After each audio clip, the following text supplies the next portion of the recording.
Hey, tonight we're stepping into the real American Wild West.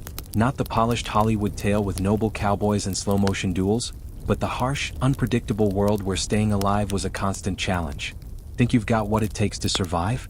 Trust me, there's a reason it earned the name Wild. Before we dive in, if you're enjoying these deep dives into history, a quick like or subscribe means the world. It helps a ton more than you might think.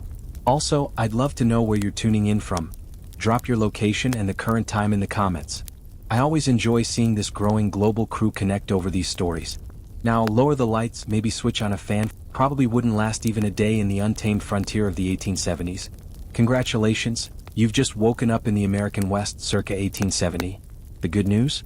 You're about to live through one of the most iconic chapters in US history. The bad news? Your odds of making it out in one piece just took a nosedive. Your first sensory shock comes before your eyes even open: the smell. Not the fresh scent of wilderness, but something far more unpleasant. The reek of sweat-soaked bodies, animal waste, and maybe even raw sewage clings to the air like a fog. Hygiene wasn't exactly a top priority. A proper bath might happen once a month, if that. During cold seasons, some people skipped washing altogether. Clean water was too valuable for luxuries like bathing.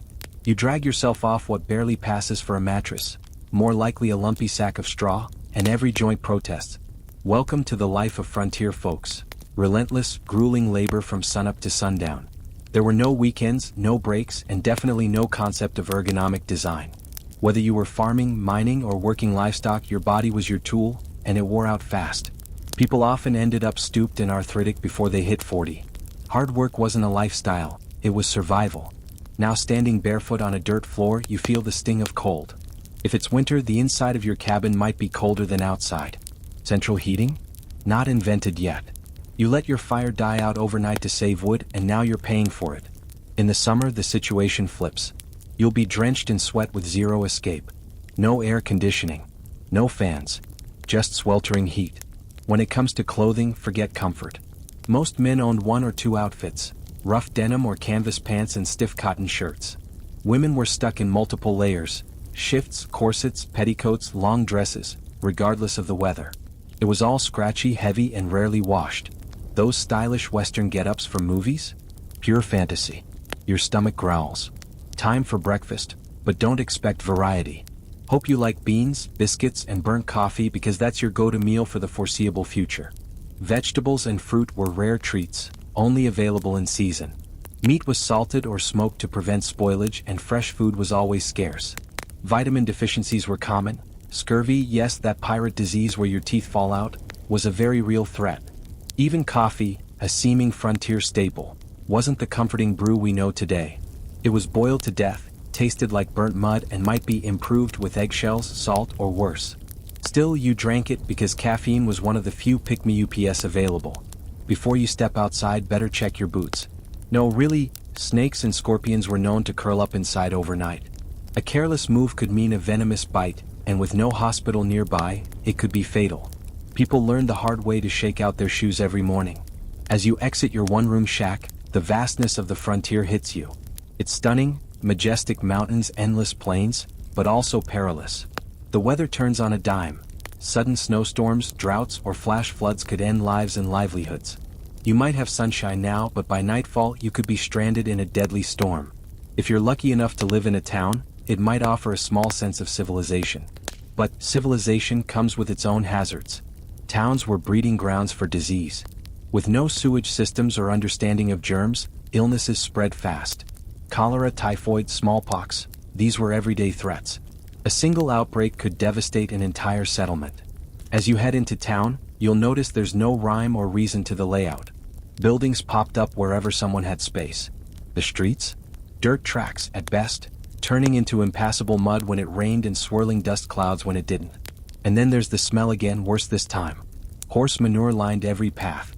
Horses were everywhere and sanitation workers weren't. In some towns, waste piled up knee-deep in high-traffic areas and flies swarmed everything. Passing the saloon, you might expect piano music and swinging doors, but that's Hollywood talking. In reality, most saloons were crude, dirty shacks with splintered wood counters and mismatched furniture. The whiskey was often homemade alcohol, cut with things like tobacco juice, turpentine, or even gunpowder. A single bad batch could leave you blind or dead. Saloons were also hotspots for violence. Not the romanticized showdowns of Western films, but sloppy, sudden fights triggered by alcohol, frustration, or boredom.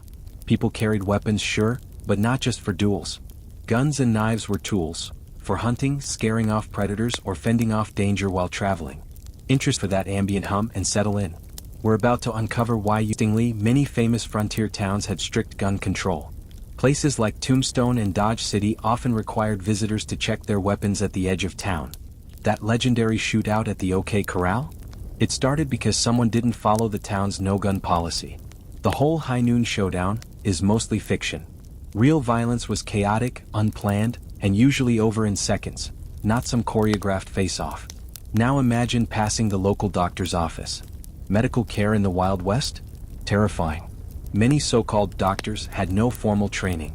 Surgeries were done on dirty tables with no anesthesia beyond whiskey or laudanum, and infection was often a death.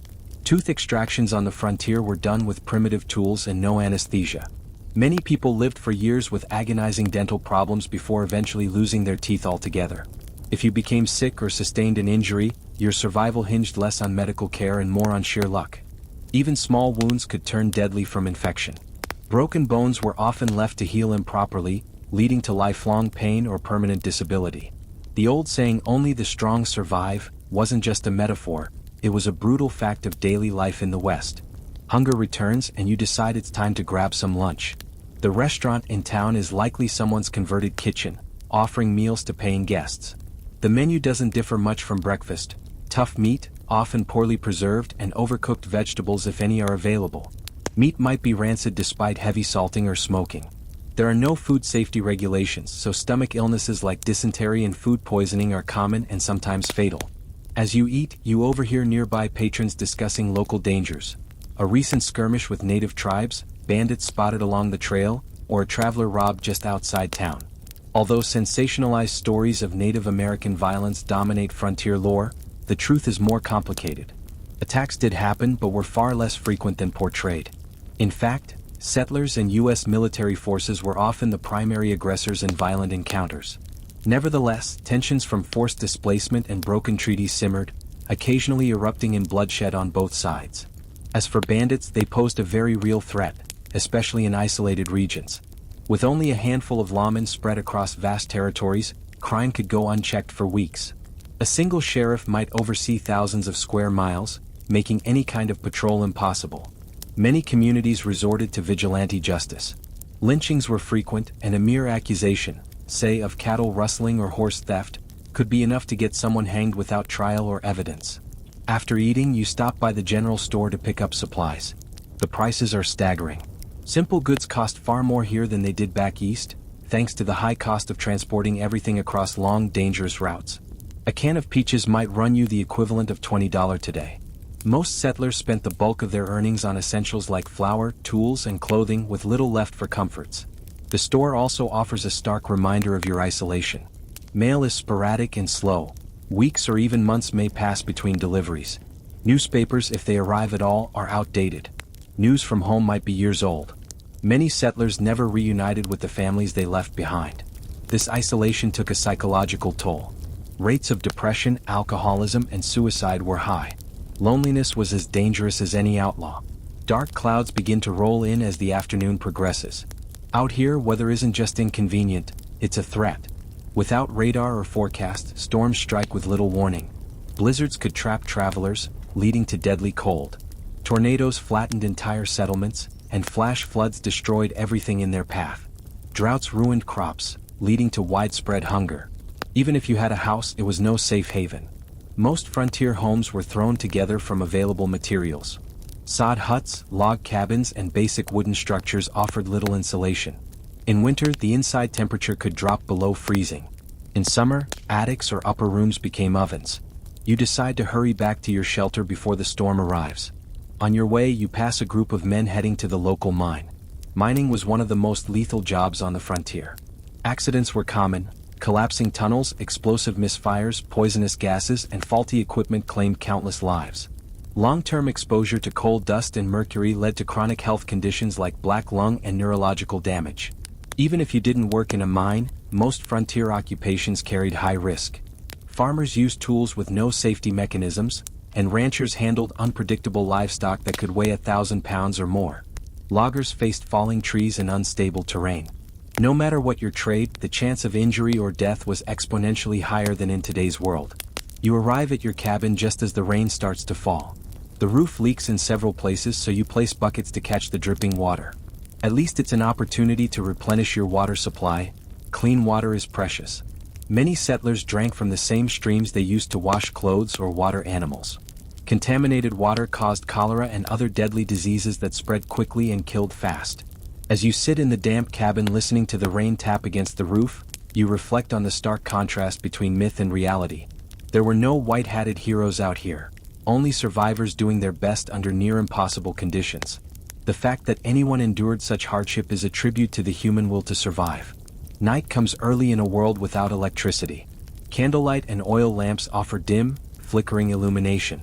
You use them sparingly. Fire is a constant danger. One stray spark could destroy everything, and there's no fire department to call. Many frontier towns burn to the ground at least once. You prepare for bed, worn out after just a single day.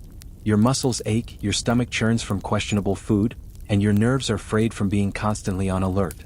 As you lie down, you wonder whether you'll see tomorrow, or whether you'll become another nameless casualty of the frontier.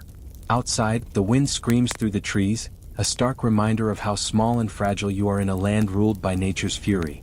Should you survive the night, tomorrow will bring more of the same: new obstacles, unpredictable weather, and the ever-present threat of violence or illness. In the Wild West, survival wasn't something you assumed. It had to be earned day by day through grit and luck. At dawn, sunlight filters through the cracks in your walls. You wake sore and unrest, but alive. And that alone is a win. There's no time for leisure.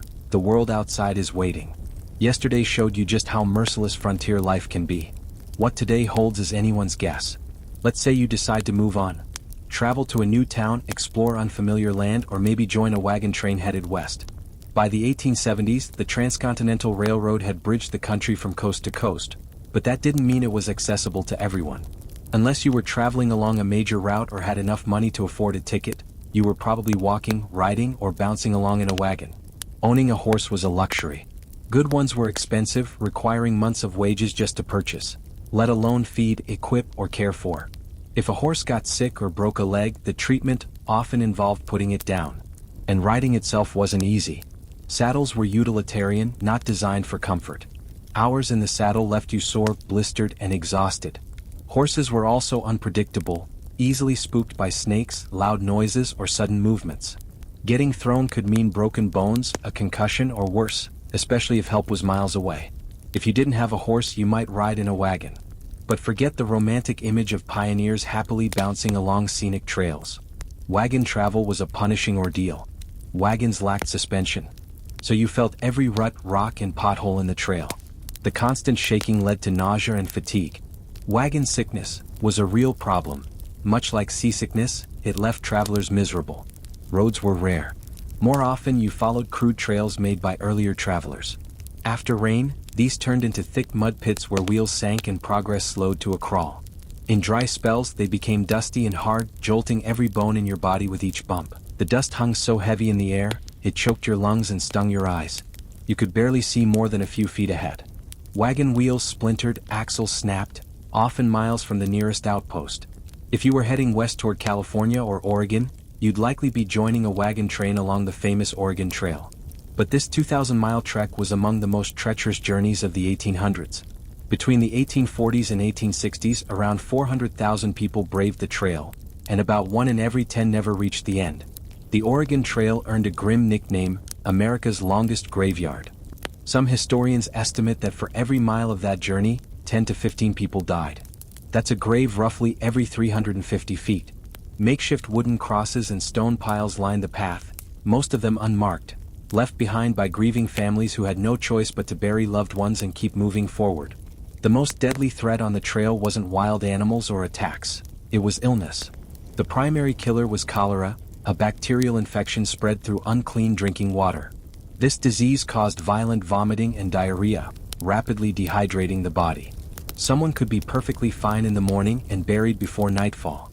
When cholera swept through a wagon train, it sometimes killed dozens within days. Other illnesses, dysentery, typhoid, and the mysterious mountain fever, claimed countless more. Children were hit especially hard. Many families lost sons and daughters along the way. Medical knowledge was limited, and treatments mostly consisted of folk remedies that either had no effect or made things worse. And then came the rivers. Rivers were one of the most dangerous obstacles on the trail. Wagons weren't designed to float, but travelers had no choice but to try. While some crossings had ferries or shallow fords, many required makeshift rafts, or floating the wagon itself. Accidents were common. People and animals drowned. Supplies were swept away. The Platte, Columbia, and Snake Rivers alone claimed hundreds of lives during the westward migration. Contrary to the stories told in dime novels, attacks by Native Americans were rare. In fact, many indigenous tribes assisted pioneers, offering food, advice, and help navigating dangerous crossings. Most trail-related deaths came not from conflict, but from tragic accidents, being crushed under a wagon wheel, kicked by a horse, or misfiring a poorly handled firearm. Gun accidents were surprisingly frequent. Many pioneers carried weapons for hunting or protection, but few had experience using them safely. The psychological strain of the trip was immense. People buried spouses, children, and friends along the route, then climbed back into the wagon to keep going. There was no time to mourn, not when every delay brought the risk of being caught in the mountains during a snowstorm. Some travelers broke under the weight of grief and exhaustion. Mental collapse was not unusual. In extreme cases, people took their own lives. And if you somehow made it to your destination, whether Oregon or California, the hard part wasn't over. Many settlers arrived with empty pockets, having spent every last cent on the journey itself. Families reached their new homes malnourished, sick, and exhausted, only to find harsh new realities waiting. Farmland wasn't always fertile, and the promises of easy prosperity were often exaggerated. But maybe you're not crossing the continent. Maybe you're simply making your way to the next town over. Even short trips in the Wild West carried serious risks. Travelers could fall victim to bandits. Lone riders and small groups were easy targets. Though popular media exaggerated the frequency of stagecoach robberies, they happened often enough to be feared. Natural dangers were everywhere too. Flash floods could wipe out paths. Desert heat could lead to deadly dehydration. And if you were caught in a snowstorm during winter, there was a real chance you wouldn't make it out. Just look at the infamous Donner Party, stranded in the mountains by early snowfall. They eventually resorted to cannibalism to survive. Navigation itself was tricky. In a time before accurate maps or GPS, people relied on vague instructions, scattered landmarks, or guides who didn't always know what they were doing. Get lost in the wilderness and run out of supplies? That was often a death sentence. As you journey through this unforgiving terrain, you might begin to notice something Hollywood often gets wrong: the surprising diversity of the frontier population. The Wild West wasn't just white settlers and cowboys. It was a cultural crossroads. Chinese immigrants played crucial roles, as railroad builders, miners, and merchants. Mexican families had lived in the Southwest long before it was claimed by the U.S. Black cowboys, often ignored in popular stories, made up nearly 25% of ranch workers. European immigrants, Germans, Irish, Italians, and Scandinavians, brought their own customs and languages. And, of course, dozens of Native American nations had called this land home for centuries. But diversity didn't mean harmony. Racial violence was common. Chinese laborers faced brutal discrimination and were routinely given the most dangerous tasks for the lowest wages. Mexican landowners lost their homes and ranches through fraud or force after the U.S. took over their territory. Black Americans who moved west to escape post-Civil War racism found that prejudice wore a different face but was just as entrenched. They contributed immensely to Western life, working as cowhands, homesteaders, and community builders, yet were often denied equal opportunities and excluded socially. For Native Americans, the expansion of white settlement was catastrophic. The indigenous population, estimated at around 15 million before European contact, had plummeted to under 300,000 by 1900. Disease, war, forced relocation, and the destruction of their main food source, the buffalo, left many nations devastated. U.S. government policy forced tribes onto reservations, often in remote areas with poor resources. Treaties were broken repeatedly, especially when gold or other resources were found on native lands. Native children were taken from their homes and placed in boarding schools meant to erase their culture. The guiding principle? Kill the Indian, save the man. The sanitized cowboys versus Indians trope in old Western films is a distortion. In reality, many native groups tried to cooperate or adapt to the changing world. Most violence was sparked by broken promises, land seizures, or government-backed aggression. And as you keep traveling, you might think of another group often overlooked or misrepresented in frontier stories: women. Forget the damsels in distress or background schoolmarms of old movies. Women on the frontier were tough, resourceful, and absolutely essential to survival. On farms and homesteads, women cooked, cleaned, sewed, and raised children. But they also plowed fields, herded cattle, fought off predators, and defended their homes when needed. Their work started before sunrise and ended well after dark. Every single day. No weekends. No holidays. A woman might spend the morning planting crops, deliver a neighbor's baby by noon, shoot at a wolf in the afternoon, then prepare dinner and wash clothes after sundown. Widowhood was common, and many women ran farms and businesses alone while raising children. Yet despite their crucial roles, frontier women had very few legal rights. In most places, married women couldn't own property independently, vote, or retain custody of their children after a divorce. Domestic abuse was often ignored by the law. For single women, career options were limited. Teaching was one of the few respectable jobs, but female teachers were paid far less than their male peers and usually had to quit if they got married. Some women on the frontier carved out a degree of financial independence by running boarding houses, working as nurses, or launching businesses in dressmaking or hat making. Then there were the so-called soiled doves, women who worked in frontier saloons or brothels. While romanticized in dime novels and later films, their reality was often bleak. Many turned to sex work out of desperation, widowed, abandoned, or simply unable to find other means of survival. Abuse, addiction, and venereal diseases were frequent risks. Even those who earned decent money were often shunned by society and rarely had the opportunity to leave that life behind. Still, life on the frontier offered some women freedoms that were unavailable in the more rigid societies of the East.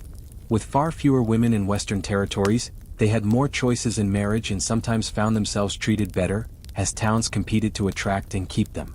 Some territories, such as Wyoming and Utah, granted women the right to vote well before the national amendment, acknowledging how crucial their presence was to community stability and growth. As the afternoon fades, your thoughts may turn to the concept of law and order in what's often called a lawless land. The truth was far more complicated and differed greatly from place to place. Larger towns usually had formal law enforcement, often in the form of a sheriff or town marshal. But rural and isolated regions had little or no official presence. County sheriffs were elected and held responsibility over vast regions. One person might be tasked with enforcing the law across hundreds or even thousands of square miles, making routine patrols nearly impossible. These sheriffs often relied on hastily deputized citizens to form posses in emergencies or to pursue fugitives. Within towns, marshals were typically responsible for maintaining order, sometimes supported by a few deputies. These were dangerous jobs, often underpaid and attracting a mix of people. Some who genuinely wanted to serve their communities, others who were more interested in the authority the badge provided. Figures like Wyatt Earp, later mythologized in popular stories, often walked the line between legitimate lawmen and dubious opportunists. U.S. Marshals who had jurisdiction across state and territorial lines, focused on larger federal crimes, things like mail theft, counterfeiting, or crossing jurisdictional boundaries. However, they were few and far between. The romantic image of a lone marshal riding into town to clean up crime was largely a product of fiction. In truth, many remote communities relied on vigilante justice. When formal law was unavailable or ineffective, citizens took matters into their own hands. These ad hoc groups sometimes provided needed order, but could just as easily become mobs driven by bias, revenge, or rumors. What passed for justice in these cases often lacked due process. And those legendary gunfights at high noon? Mostly myth. Violence on the frontier was typically chaotic, sudden, and mundane. Arguments in bars, drunken brawls, domestic abuse, or disputes over land or livestock were far more common than cinematic duels in the street. Punishments were severe. Hanging was the standard penalty for murder, rape, and even theft, especially of horses or cattle. Jails did exist but were usually crude, disease-ridden, and dangerous. Many communities preferred swift executions to avoid the burden of feeding and housing prisoners. As evening arrives, you search for a place to rest. If fortune favors you, there's a small town ahead with a hotel or boarding house. But don't expect much in the way of comfort. Accommodations were minimal. A typical room featured a hard bed, often crawling with bedbugs, a basic washstand, and perhaps a single chair. Bathrooms were outhouses shared by all, usually located behind the building. Privacy was nearly non-existent. Thin walls meant you heard every conversation and creaking floorboard from neighboring rooms. In busy establishments, it wasn't unusual to share a bed with a stranger, especially during peak travel seasons. Sheets might go unchanged for several guests. Lighting came from candles or oil lamps. A night stay could cost anywhere from 25 cents to $1, depending on the location and quality, an amount that represented hours of labor for many travelers. To save money, plenty of people opted to sleep in barns, stables, or outdoors, despite the dangers these options presented. If you were traveling through isolated terrain, you had no choice but to camp. That meant gathering firewood, often scarce, preparing a basic meal and sleeping exposed to the elements. Indigenous tribes, scouts, and seasoned travelers had developed survival strategies for safe camping. But average settlers, unfamiliar with the environment, made dangerous mistakes. Fire management was critical. Build one too large and you risked setting the prairie ablaze. Too small and you might freeze during cold nights. Cooking over an open flame wasn't easy. Meals often ended up both burnt and undercooked. As night deepens, the wilderness makes itself known. Coyotes cry in the distance, strange birds call through the darkness, and wind rustles the trees. For modern people used to streetlights, background noise, and nearby neighbors, the vast darkness and eerie sounds could be terrifying. Many travelers reported poor sleep, not only because of physical discomfort, but due to the fear of what might be out there. Though rare, attacks by native groups sometimes occurred at dawn, when people were most vulnerable. Predators like wolves or mountain lions might come close, drawn by the scent of food. Scorpions or snakes sought warmth and could end up in someone's bedding. Even when no real danger emerged, the mental strain was significant. Diaries often describe not just exhaustion from travel and labor, but from the constant need to stay alert. The modern luxury of locked doors and streetlights was absent. Each night was another gamble. As you lie down to rest, the weight of the day sinks in. Traveling through the American frontier wasn't like the scenes from westerns. It was unforgiving, uncomfortable, and dangerous. The skills required, from fixing wagons and navigating by stars, to handling weapons and surviving illness, were hard-earned and mistakes were often fatal. With each night survived, you counted yourself lucky. A new day breaks and you're still alive. That alone is a victory. As you stretch your aching limbs, you consider your next move. Maybe today you'll try your hand at prospecting in one of the booming mining towns. You've heard the tales: gold in California, silver in Nevada, fortunes made overnight. Stories of men stumbling across gold the size of chicken eggs lured thousands west. But what those stories often left out were the harsh truths. If you wanted to mine, you'd first need to claim a piece of land. That meant locating unclaimed ground with mineral potential, a challenge by the 1870s when prime spots had already been picked over. If you were lucky enough to find such a place, you'd then have to register your claim at the nearest office and pay whatever fees were required, often a steep price for someone already low on funds.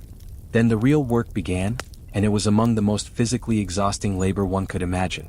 Placer mining, the search for loose gold in stream beds, demanded back-breaking effort. You'd spend countless hours crouched in frigid mountain streams, swirling gravel and silt in pans or sluice boxes. Your skin would crack and bleed from the freezing water and coarse sediment. Your back would scream from the constant hunching. And after all that, you might only walk away with a few glittering specks of gold worth next to nothing. If you dared to go into hard rock mining, digging deep into mountains to chase veins of ore, the danger increased dramatically.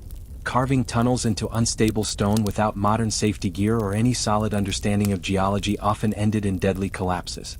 Toxic gases like odorless carbon monoxide filled the poorly ventilated shafts, silently choking workers to death. Using black powder or early explosives to break rock was highly unpredictable. Many miners lost fingers, limbs, eyes, or their lives when detonations went wrong or shrapnel flew through the air like bullets. The thunderous blasts and constant concussions left many permanently deaf. But even for those who avoided sudden disasters, the long-term health consequences were grim.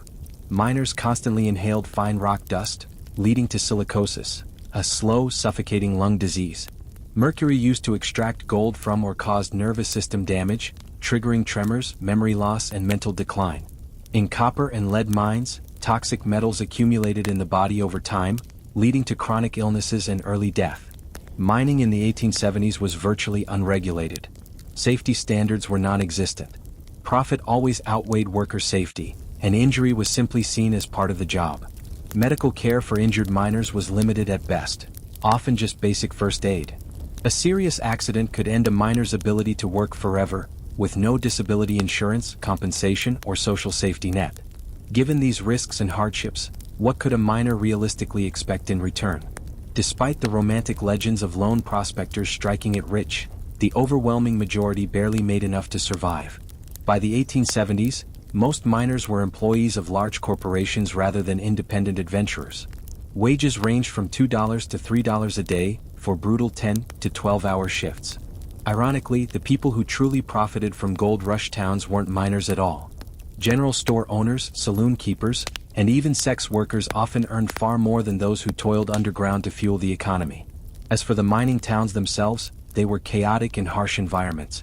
Picture rough settlements populated almost entirely by young, single men doing hazardous labor with little presence of families, women, or social structure. Alcohol flowed freely. Miners drank at rates far higher than average Americans today. Fights, stabbings, and shootings were common occurrences. Sanitation was virtually non-existent. Without proper infrastructure or urban planning, human waste and garbage piled up in streets and waterways. Outbreaks of diseases like typhoid, cholera, and dysentery spread quickly.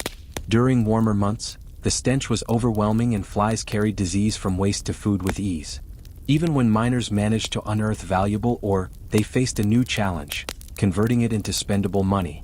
Banking in the Wild West was primitive and often exploitative. Many towns lacked banks altogether, forcing miners to carry raw gold or dust, making them easy targets for robbery. Some saloons or general stores would buy gold, but usually at heavily discounted prices, taking advantage of the miners' desperation. Where banks did exist, they were loosely regulated, if at all. Bank failures were frequent and devastating, wiping out savings overnight with no compensation. Worse still, many so-called bankers were scam artists who opened storefronts just long enough to collect deposits, then vanished with everything. Paper money wasn't federally standardized. Each bank issued its own notes, and their value varied wildly based on reputation. Counterfeit bills circulated broadly, and even savvy merchants could be fooled. Gold and silver coins were the safest currency, but carrying them increased the odds of being robbed. After weighing the dangers and disappointments of mining, some settlers turned to ranching as an alternative. In the 1870s, the cattle business was booming thanks to high demand for beef in the eastern U.S. It seemed like a safer, more stable path. And while ranching avoided some of the health hazards of mining, it brought its own share of serious challenges. Starting a ranch required major upfront investment: land, livestock, gear, and housing. Many would-be ranchers went deep into debt to acquire the basics, betting everything on favorable weather and stable markets. But nature was unpredictable. Droughts could dry up grasslands and water sources, starving cattle or forcing ranchers to sell at catastrophic losses. Severe winters, like the notorious winter of 1886 to 87, could wipe out entire herds.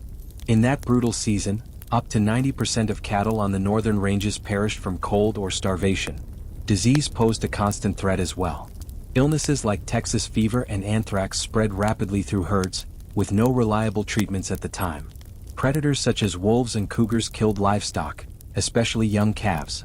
Poisonous plants, treacherous terrain, and accidental injuries further thinned the herds. The iconic cattle drives, transporting herds across hundreds of miles to rail depots, were far from romantic. These were punishing, dangerous operations. Cowboys, far from the glamorous heroes of later westerns, were mostly underpaid young men who worked 20-hour days. They napped in their saddles, ate meager rations, and guided thousands of animals over rough terrain. Dangers lurked at every turn. Rivers could become death traps if a herd panicked mid-crossing.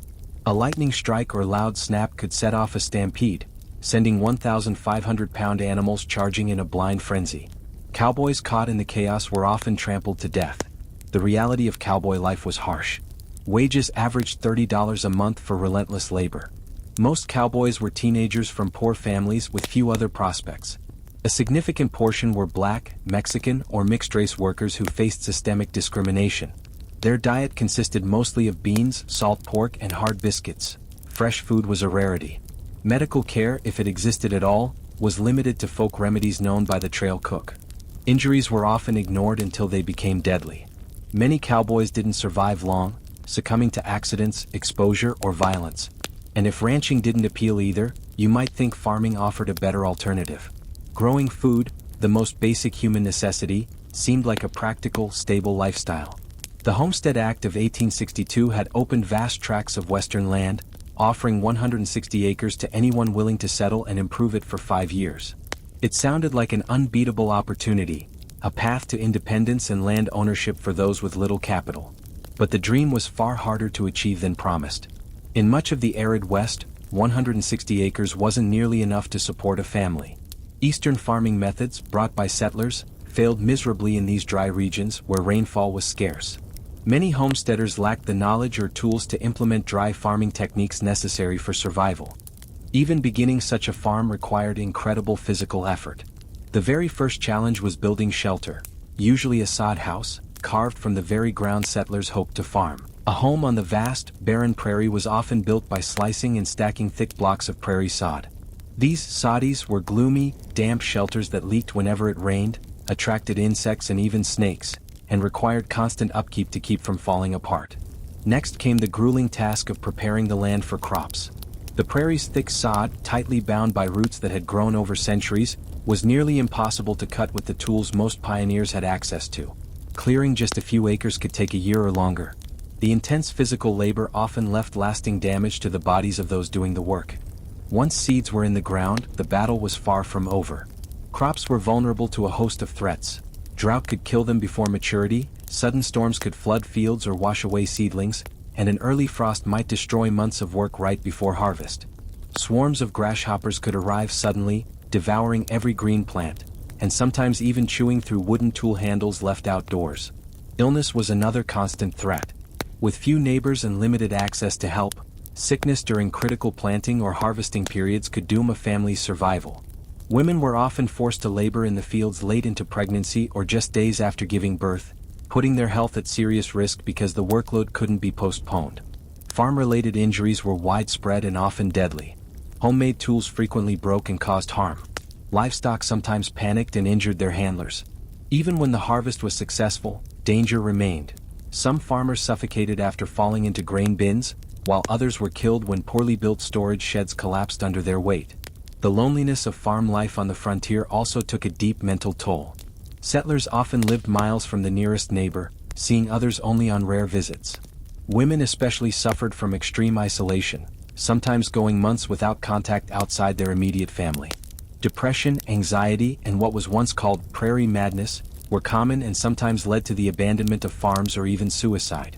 Even for those who managed to raise crops, serious economic hurdles remained. Getting goods to market was expensive and logistically difficult. Without refrigeration, anything perishable had to be sold quickly or preserved. Powerful railroad and agricultural companies used their influence to keep prices for crops low and transportation costs high, squeezing small farmers financially from both ends. By the 1870s, another frontier path was emerging: wage labor in towns or the growing industrial sector. This option offered more stability than risky independent ventures like mining or farming, but it brought its own harsh realities. Workplace safety was almost non-existent. Factory and mill workers often suffered brutal injuries from exposed machinery. Construction workers built towering structures without harnesses, leading to frequent fatal falls. Railroad work was notoriously perilous. Track workers toiled in extreme heat with little equipment, frequently falling victim to accidents, heat stroke, or sheer exhaustion. Chinese laborers, who were instrumental in building the Transcontinental Railroad, were often assigned the most hazardous jobs, like handling unstable explosives to blast through mountains. Workdays were long, 10 to 12 hours a day, 6 days a week, and wages were barely enough to survive on. Children as young as 8 or 9 were employed in these environments, suffering high injury rates due to their small size and lack of experience. Workers had no real rights. Employers could cut wages at will, fire workers for any reason, or even refuse to pay them. Those who spoke out or tried to organize unions were often blacklisted, making it nearly impossible for them to find other employment. In many mining or lumber areas, company towns sprang up, communities entirely controlled by a single employer. Workers lived in company-owned housing, shopped at overpriced company stores, and were often paid in company-issued scrip instead of legal currency. This created a cycle of debt that trapped workers in financial dependency. No matter which path you chose, mining, ranching, farming, or wage labor, frontier life was unrelentingly harsh and demanded strength few today can imagine. Perhaps the most profound difference between their lives and ours was their relationship with time. Frontier people didn't measure time in minutes or hours, but by light, seasons, and the demands of their environment. With no electricity, people rose at sunrise and rested soon after sunset. Their workday expanded or shrank with the seasons. Tasks governed their schedule, not the clock. During harvest or cattle drives, people might work from dawn until midnight for days or weeks on end. Winter brought quieter months when the land or livestock needed less attention. Punctuality, as we know it today, was nearly meaningless in most frontier contexts. Few people owned clocks, and there was little need for exact timing in daily life. Trains and stagecoaches introduced timetables to the region, but outside those settings, vague terms like "in the morning" or "after supper" were good enough. Leisure and entertainment looked nothing like they do today. After such exhausting days, most settlers had little energy left for complex recreation. Families gathered around the fire to talk, tell stories, or play simple games. When available, music was a popular form of entertainment. Fiddles, harmonicas, and guitars accompanied dances or gatherings. Books and newspapers were treasured. A single newspaper might be read dozens of times, with every ad and article studied closely. A well-loved book might circulate through an entire community until it fell apart from wear. When someone had a new book, they might read it aloud to neighbors during evening get-togethers. Organized sports were rare but not unknown. Baseball, still in its early form, became a frontier favorite. Simple games like wrestling, foot races, and shooting contests were not only fun but also served to showcase useful skills. Children created games with whatever was on hand: tag, hide and seek, and imaginative versions of stickball played with found objects. Holidays and seasonal events offered rare chances for social connection. 4th of July celebrations often brought settlers from miles around to share food, games, and music. Harvest festivals honored the completion of critical work. Religious holidays provided both spiritual reflection and an important break from the routine. As night falls on the frontier, you might reflect on the relentless effort required to survive in this world. Everything demanded more time, more strength, more sacrifice. There were no shortcuts, and comforts were few and far between. The people who made a life here weren't romantic heroes. They were complex, flawed, and resilient, making do with limited resources and knowledge in an unforgiving environment. The stillness of the frontier night surrounds you. No hum of engines, no buzzing electronics, only the whisper of wind through grass, the chirping of insects, and perhaps the distant call of an owl. This deep silence, so strange to modern ears, was the nightly soundtrack of their lives, sometimes soothing, sometimes eerie in its intensity. As you close your eyes, you may wonder, would you have had what it took to survive this life? Not just for a week or a season, but for years, decades. The people who built the American West, for better and for worse, did so through extraordinary grit, patience, and determination. Their stories, raw and real, tell us far more than the legends ever could. Stripped of any romantic illusion, frontier life was a relentless test of human endurance, one that would break many of us today. As the cool evening air wraps around you like a thin blanket, stars begin to scatter across the night sky in dazzling clarity, unspoiled by the artificial glow of modern cities. For all its hardships, this was one of the few gifts the frontier offered: a sweeping view of the Milky Way in perfect darkness, the same cosmic canvas seen by ancestors for thousands of years. But the dawn brings hunger, an ever-present burden in the West of the 1870s. The idea of food as we know it today, varied, accessible, and convenient, was a distant dream. Feeding oneself in these conditions required constant work, careful planning, and plenty of luck. In some areas, wild game like deer, elk, rabbits, and birds still roamed, and those with hunting skills could occasionally supplement their meals. But hunting wasn't free. It required bullets, which were costly and often saved for defense. It also took time away from planting, tending animals, or building shelter. Time many settlers couldn't spare, especially during peak farming seasons. Most families depended on what they could grow, preserve, or buy in bulk. The core staples were beans, corn, and pork, high in calories but low in nutrients and variety. Fresh produce was only available for a few months each year, and during long winters, people often went without any fruits or vegetables at all. These monotonous diets led to widespread health problems. Vitamin deficiencies were rampant. Scurvy, caused by a lack of vitamin C, was particularly common in the colder months. The symptoms, bleeding gums, joint pain, tooth loss, and ultimately death, were well known but hard to prevent given the limited food sources. Other nutritional disorders stunted children's growth and left adults weakened over time. Preserving food wasn't just a chore, it was a matter of life and death. Without refrigeration, meat had to be eaten soon after butchering or preserved through smoking, salting, or drying. While these techniques slowed spoilage, they often made food tough, extremely salty, and less nutritious. In fact, heavy reliance on salted food contributed to long-term health issues like high blood pressure. Women devoted much of their time to preserving food during times of abundance to prepare for leaner seasons. They pickled vegetables, fermented others, and dried fruits if sugar was available. Root cellars dug into the ground helped keep produce cool and edible for longer stretches.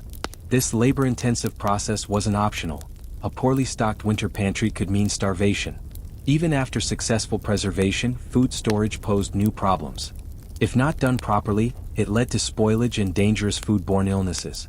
And if it was done right, it still attracted rodents and insects. Rats, mice, and bugs inevitably got into food supplies, contaminating them with droppings. Many families simply tolerated finding insect parts or rodent debris in their flour or beans. It was unpleasant, but accepted as part of life. Cooking was an entirely different beast than it is today. There were no gas burners or microwaves. Meals were made over open fires or wood-burning stoves, both of which required steady attention and constant fuel. In parts of the prairie where wood was scarce, children and women often spent hours gathering dried buffalo manure, called buffalo chips, or twisted grasses to burn. Water had to be hauled by hand, often hundreds of pounds each day, from distant streams or wells for cooking, cleaning, and drinking. Despite this exhausting effort, meals were usually bland and repetitive. Spices were rare luxuries and sugar and coffee were hoarded for special occasions. Milk was only available if a family owned a cow, and only during certain months of the year. Most frontier children grew up on a steady diet that modern dietitians would find horrifying. Still, obesity was virtually unknown on the frontier, not because people were healthier but because constant physical labor and limited access to sugary or fatty foods kept them lean. Yet thinness wasn't the same as wellness. Many were malnourished even when they got enough calories to keep working. Beyond meeting basic survival needs, raising children on the frontier brought its own set of difficulties. Had you been born into that world instead of just imagining it, your childhood would have been starkly different. In the 19th century, childhood wasn't seen as a time for play or personal development. It was a phase of early contribution to the family's survival. Children as young as 6 or 7 were expected to perform real labor, not as training but as necessary support. They gathered eggs, fed animals, fetched water, weeded gardens, and cared for younger siblings. By the age of 10 or 12, most kids were doing adult-level work. Boys followed their fathers to the fields or workshops, learning by observation and practice. Girls stayed close to their mothers, mastering essential domestic skills, not just cooking or cleaning but producing soap, candles, preserved foods, and hand-sewn clothing. They also grew up exposed to life's rawest realities. Birth, death, animal slaughter, and violent disputes weren't shielded from them. They were simply part of everyday life. Children were expected to toughen up and adapt, not to be protected from the truth. Formal education was sparse and inconsistent. In towns, schools might operate for a few months a year, usually during winter when farm work eased. A single teacher, often with limited training, handled students of all ages in a one-room schoolhouse. Conditions were rough. Buildings were drafty in winter and stifling in summer. Supplies were minimal, paper was scarce and precious, slates were reused constantly, and textbooks were often shared among many. Discipline was strict, with corporal punishment the norm. Children could be beaten for small infractions like whispering or getting an answer wrong. In isolated areas, schools didn't exist at all. Some parents homeschooled their children using family Bibles or old almanacs, but many kids received only the most basic literacy and arithmetic. Their real education focused on practical survival, tracking animals, forecasting weather, tending wounds, and preparing soil. Child mortality was heartbreakingly high. Nearly 1 in 4 children died before reaching adulthood, with most deaths occurring in the first 5 years. Diseases like diphtheria, measles, scarlet fever, and whooping cough swept through communities unchecked. Modern vaccines or antibiotics didn't exist. Simple injuries or infections could quickly turn fatal. Accidents were just as deadly. Frontier life offered no concept of child safety. Kids were often left unsupervised around dangerous tools, fires, animals, and unstable structures. Climbing trees, handling knives, or carrying heavy loads were part of growing up. The emotional toll this took on parents and children alike is hard to comprehend today. Most families experienced the death of at least one child. It was common to reuse names, giving a baby the name of an older sibling who had died young. What seems cold now was, in truth, a coping mechanism in a world where death was always near. Few aspects of frontier life reveal its starkness more than the realities of health and medicine. Becoming sick or injured in the American West of the 1870s meant entering a world entirely unlike modern healthcare. For many, professional medical help was simply unavailable.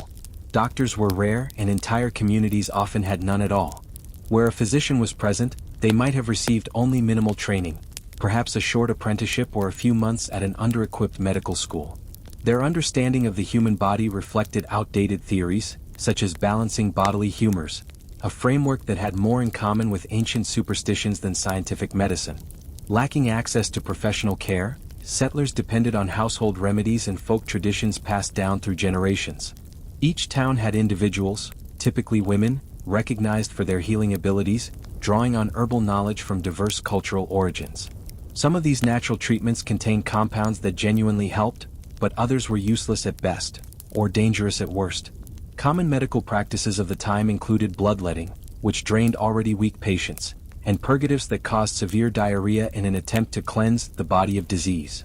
Poultices made from various substances were applied to wounds, sometimes introducing infections instead of preventing them. One widely used painkiller was laudanum, essentially opium dissolved in alcohol. Though effective at numbing pain, it also led many to lifelong addiction.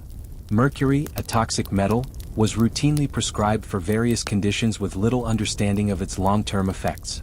Even when remedies were effective in theory, the lack of standardized production meant unpredictable results.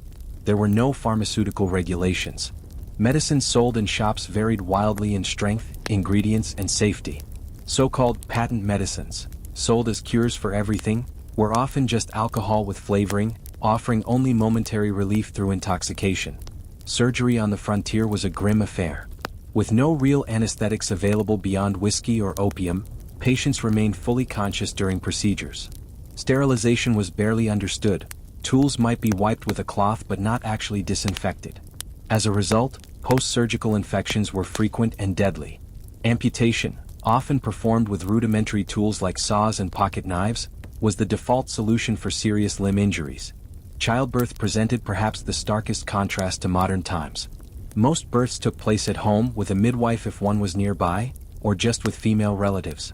Without prenatal care, many complications weren't detected until it was too late. Breech births, hemorrhages, and infections were common causes of death for mothers and infants alike. Maternal mortality rates hovered around 1 death in every 100 births, over 100 times higher than in the modern developed world.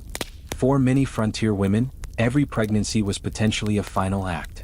Men's journals and letters from the time often speak of the grief of raising children alone after the death of a wife in childbirth. These weren't rare tragedies, they were woven into the fabric of everyday life. When combined with poor diets, endless physical labor, and virtually no preventive care, the result was a population prone to chronic illness and early death. Life expectancy at birth was under 40 years. Those who made it through childhood often suffered from persistent ailments by middle age, assuming they lived that long.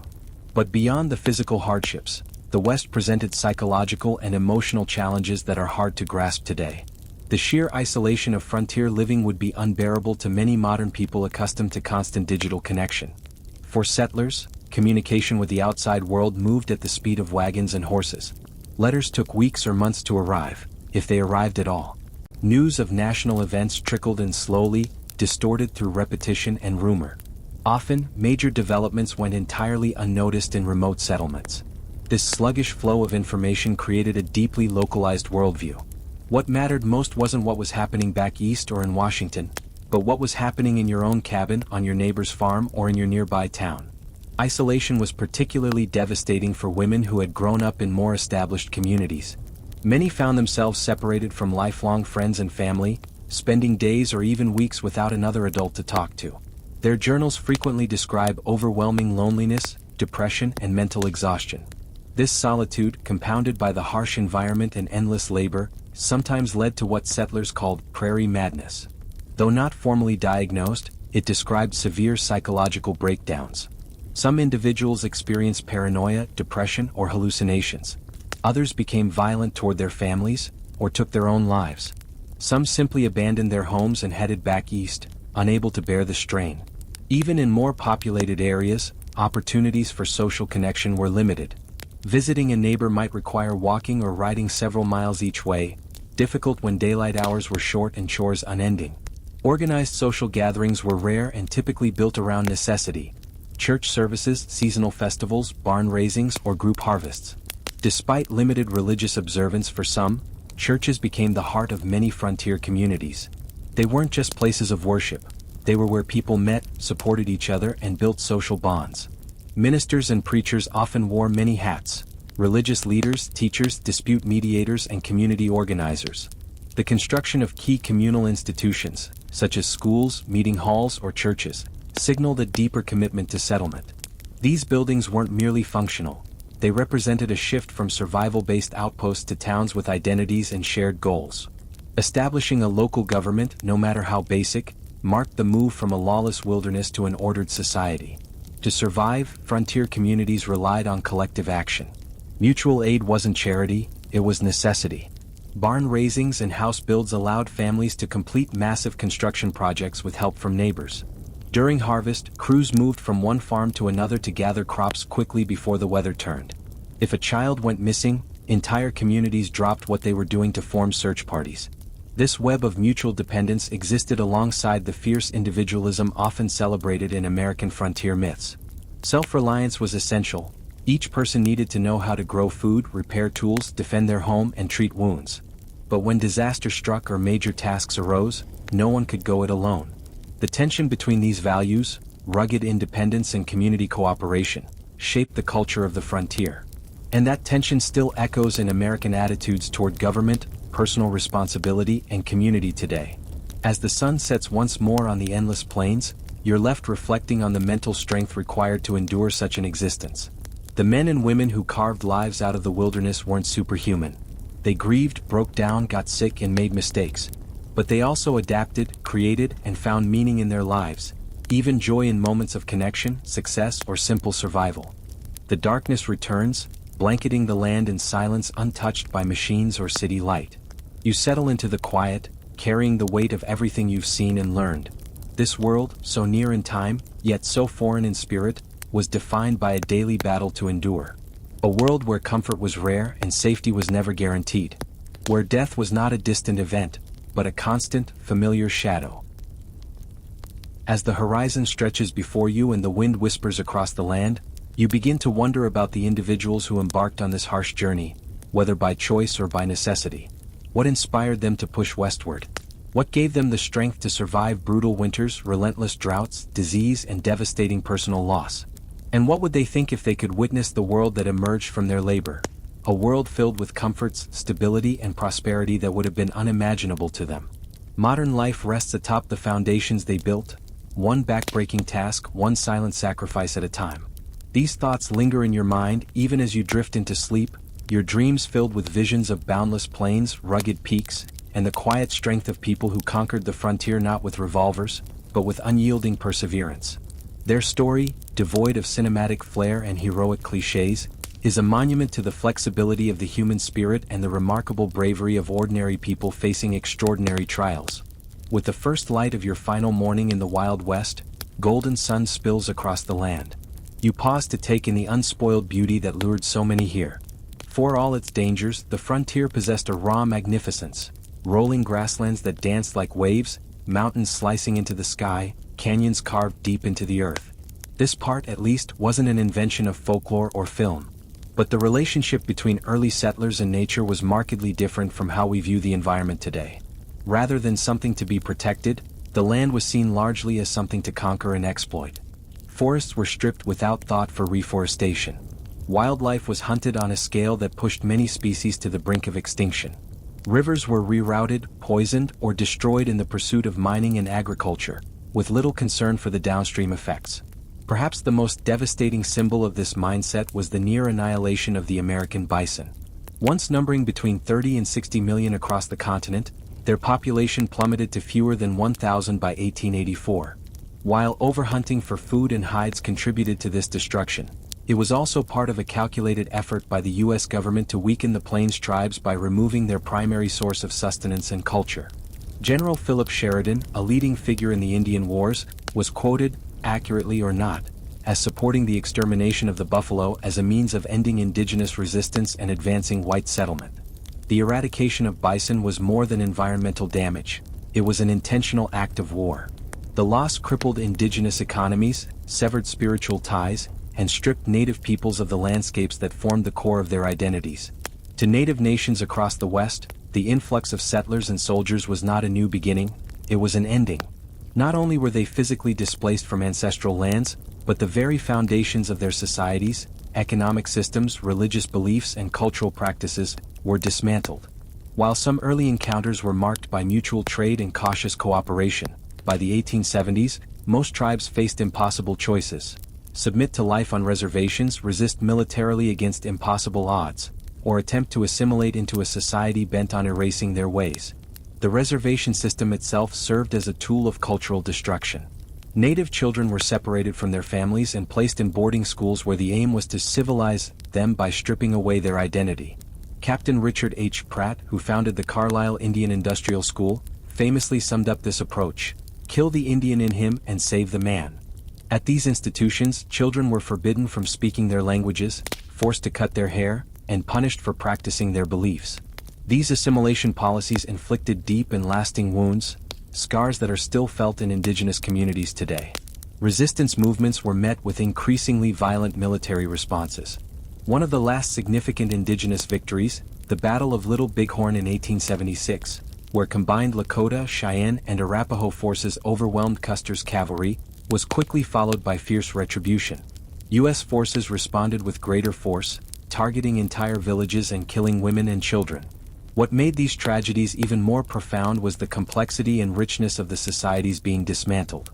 Many native nations had well-developed systems of governance, spiritual frameworks, and agricultural practices that could have informed and enriched settler life, if they had been respected rather than destroyed. Differing concepts of land ownership further complicated matters.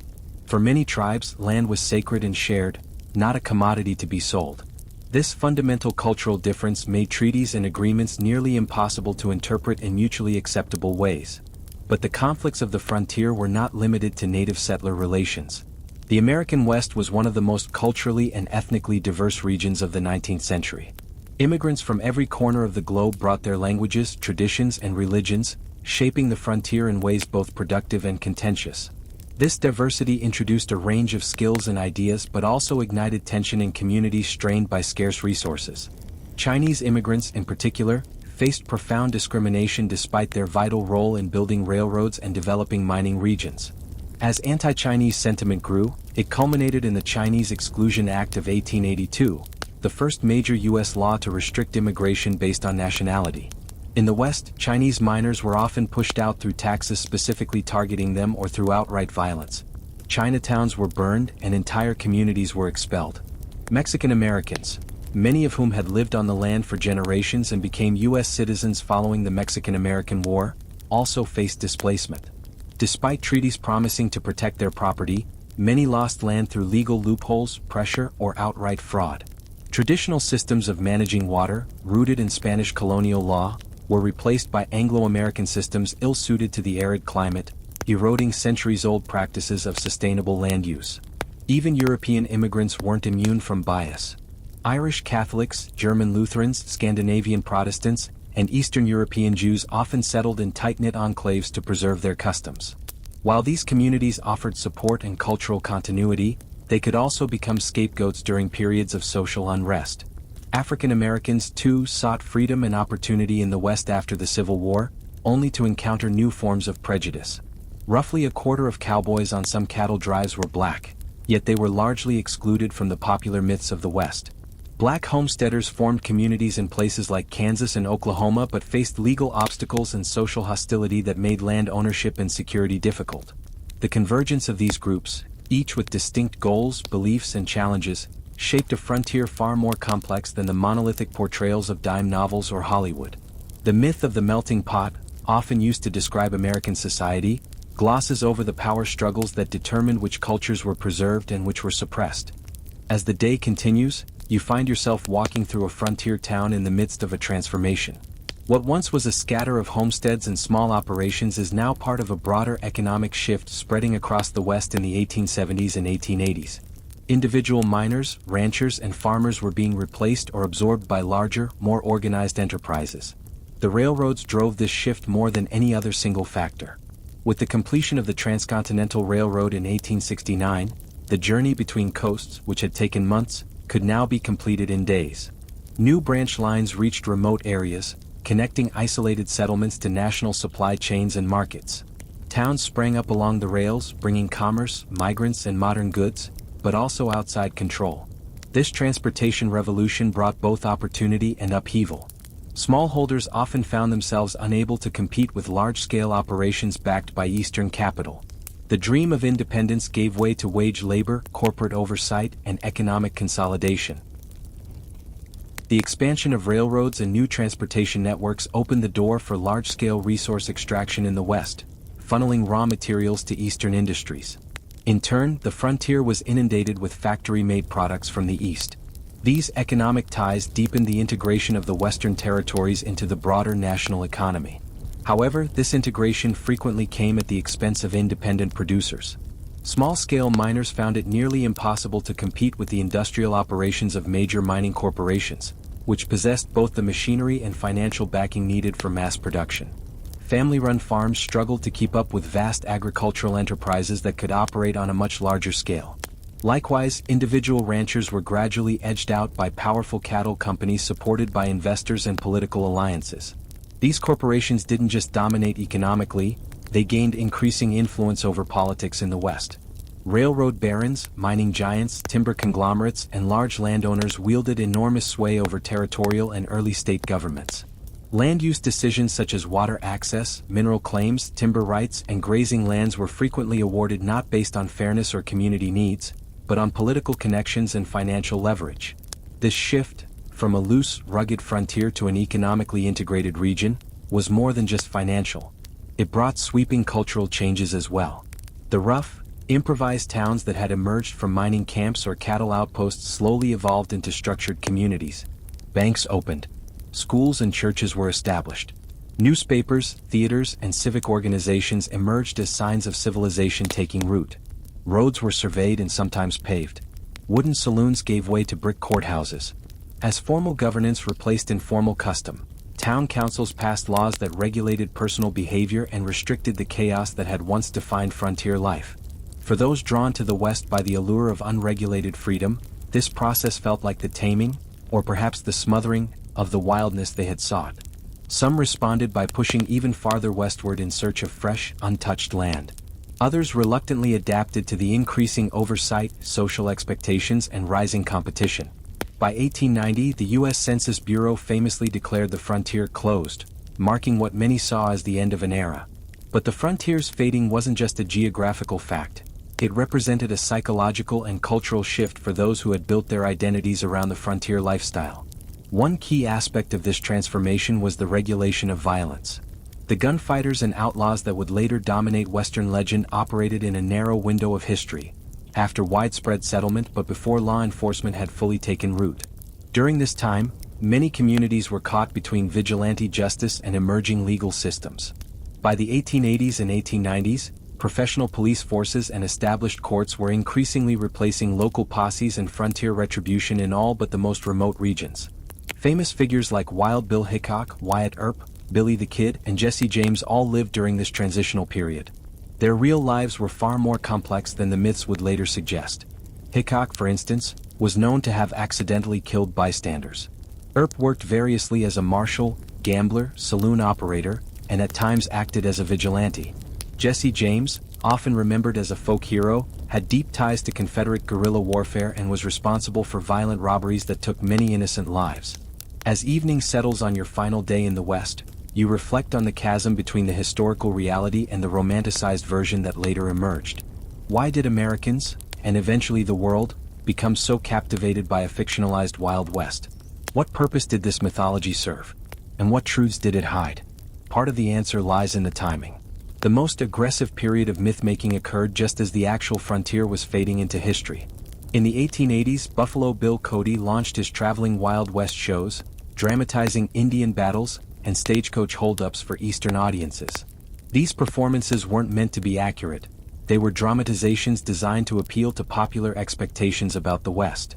At the same time, dime novels flooded the market with sensational tales of lawmen, gunfights, and noble cowboys.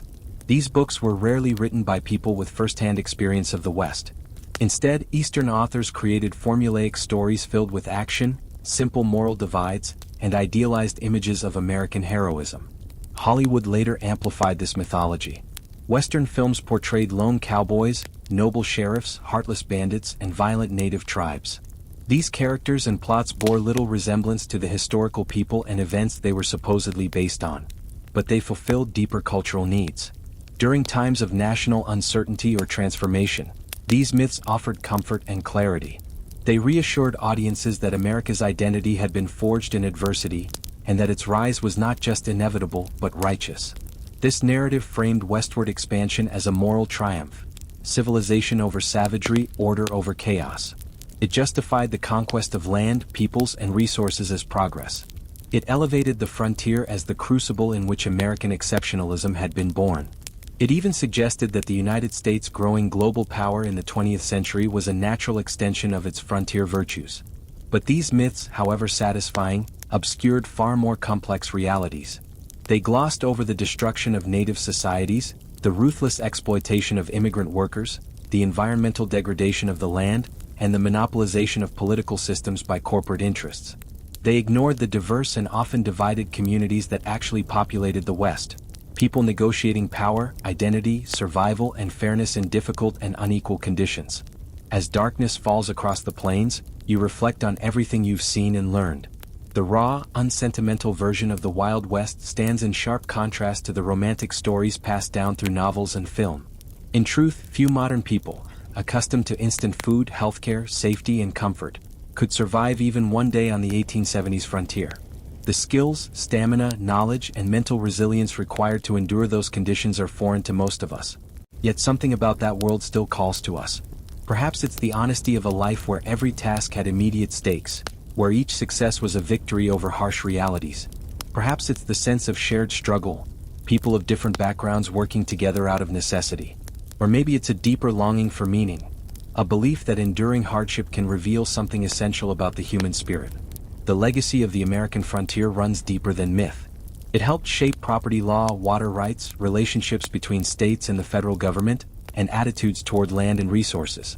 The multicultural makeup of the West, despite efforts at forced assimilation, laid groundwork for the diversity of modern America. Many of the contradictions still present in American life, between individual freedom and collective responsibility, between conservation and exploitation, were born on the frontier. And for indigenous communities, this era marked not a bold chapter in national development, but the beginning of a long, painful fight to preserve culture, identity, and sovereignty. Their voices remind us that the neat story of heroic settlement overlooks rich civilizations that were disrupted and erased. It ignores the knowledge lost, the lives shattered, and the cultures nearly destroyed. A complete understanding of the frontier means embracing not just its triumphs, but also its tragedies, and recognizing that even in myth, truth deserves its place. As you lie in the quiet of your final night on the American frontier, your mind holds two truths at once: the bravery of those who forged new homes in unforgiving lands, and the suffering of those who were forced to leave theirs behind.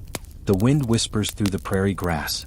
Coyotes call faintly from faraway hills. Maybe you catch a few soft notes from a piano echoing out of a distant saloon. These sounds are among the few things shared by all who lived during this era, whatever their origin or fate. For every person, the wide skies, brutal weather, endless plains, and the deep quiet of the wilderness shaped a lasting bond with the land. Even amidst the conflict and difference, there was this one common thread: the raw presence of nature itself. When morning comes, you'll leave this time behind. But you'll take with you a clearer vision of what life on the frontier truly was. You may never again watch a Western or read a novel set in the Old West without noticing how it glosses over the hardship and diversity of the time. You'll see how the narrative was flattened into legend, its messier truths omitted. You'll also gain a deeper appreciation for the comfort of your present life, a life made possible by innovations the frontier settlers could barely imagine. At the same time, you might feel the loss of something vital: the hands-on knowledge, the resilience, the creativity it took to survive in a world without systems to fall back on. Frontier people didn't just live, they built, repaired, grew, and preserved with what little they had. But most importantly, you'll know that the true heart of the American West lies not in shootouts or gold rushes, but in the everyday stories of ordinary men, women, and children.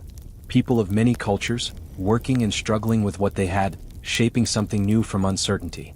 Their courage, failures, inventions, and cooperation, alongside their cruelty and compassion, form the real history of the West, unpolished and unfiltered. Their legacy is all around, in the towns they founded, the altered landscapes they left behind, the cultural habits they passed on, and yes, even in the myths that sprung from their lives. Though the untamed West has long since vanished, transformed by cities, highways, and systems, it still echoes in today's local cultures, land use, and governance. And still, historians and communities are striving to peel back the old legends, to reveal a fuller, fairer story, one that includes the voices once left out. As your eyes grow heavy, the line between past and present fades. The frontier's dilemmas, how to live with limited resources, how to build across cultural divides, how to balance freedom with the needs of the many, are not so far removed from today. Maybe the frontier's greatest lesson isn't a solution at all, but a series of timeless questions. Questions about survival, belonging, and how humans fit into the world around them. High above, the stars burn with the same brilliance they had 150 years ago. They once guided wagons through the dark, helped farmers plant with the seasons, and gave lonely immigrants a sliver of hope. Looking at them now, you may feel an unexpected kinship with those long-gone souls. Like them, you face an uncertain future. But also like them, you're part of something larger, a story of endurance, connection, and wonder. And so, sleep finally takes you, deep and quiet. And in your dreams, the West lives on, vast and unforgiving, yet rich in beauty. A place where hardship and humanity walked side by side. Where cultures clashed and sometimes found ways to cooperate. Where survival wasn't just a struggle, but a source of meaning. This is the real West, not the fantasy, but a mirror held up to the human experience at its rawest. Fierce, fragile, and sometimes breathtakingly sublime.